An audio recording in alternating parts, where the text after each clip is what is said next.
and to whom I'd been speaking on the phone when she screamed. "Florrie, is everything all right there? That shriek was the most horrible thing I've ever heard. I was afraid someone was attacking you." I laughed. There must have been some kind of glitch on the line. I was afraid something terrible had happened to you. That's too funny. I'm glad you're okay.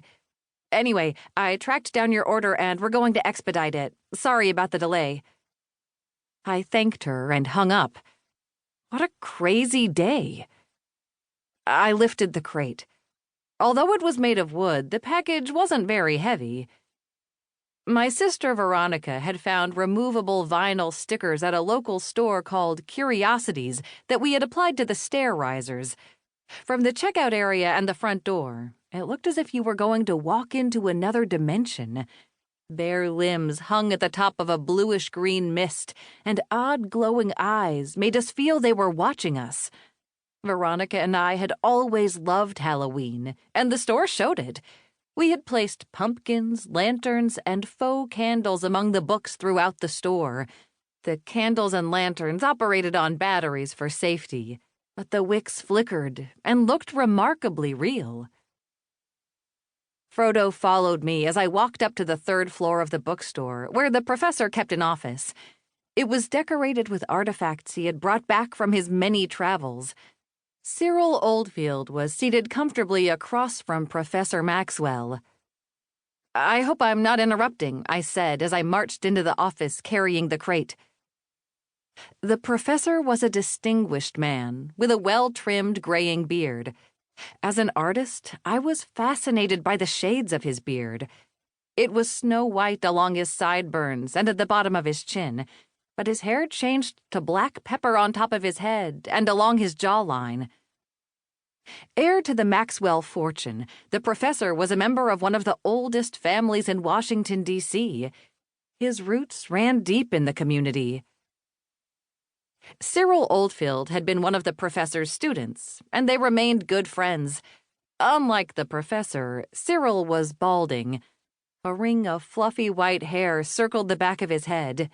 He wore a gray circle beard that was little more than a mustache and a chin patch. A loyal customer of Color Me Red, he visited the store quite often.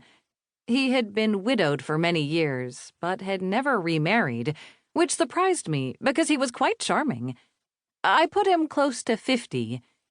He adjusted his wire-rimmed glasses and smiled at me. "Hi, Florrie. Good morning." I handed the box to the professor, who tilted his head. "What have we here? I wasn't expecting anything." He studied the exterior labels. "Most intriguing." Cyril leaned forward for a better look. "Unexpected packages are always the most interesting." The professor pulled out an ornate knife, which had surely come from one of his adventures, and used it to turn the screws that held the wood together. When he lifted the lid, I saw nothing but shredded newspaper. Someone had made certain the contents wouldn't shift or break in transit. The professor lifted the mass out of the box and gently separated the shreds to reveal a skull. Chapter 2. I recoiled at the sight of the deep, empty eye sockets and the eternal grin where his teeth clamped together. Ugh! "Well, well, who might you be?" asked the professor. He gingerly set the skull on his desk. Frodo yelped and galloped down the stairs. Cyril chuckled. That was quite a reaction. I thought dogs liked bones. Undeterred, the professor pawed through the remaining shreds of newspaper. "Aha! A note! And what's this?"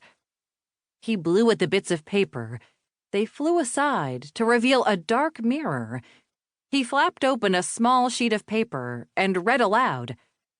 "My dearest Maxwell, I find myself in a dire situation, and I don't know if I shall manage to wangle my way out of this one.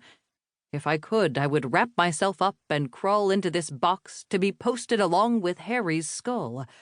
I apologize for burdening you with Harry.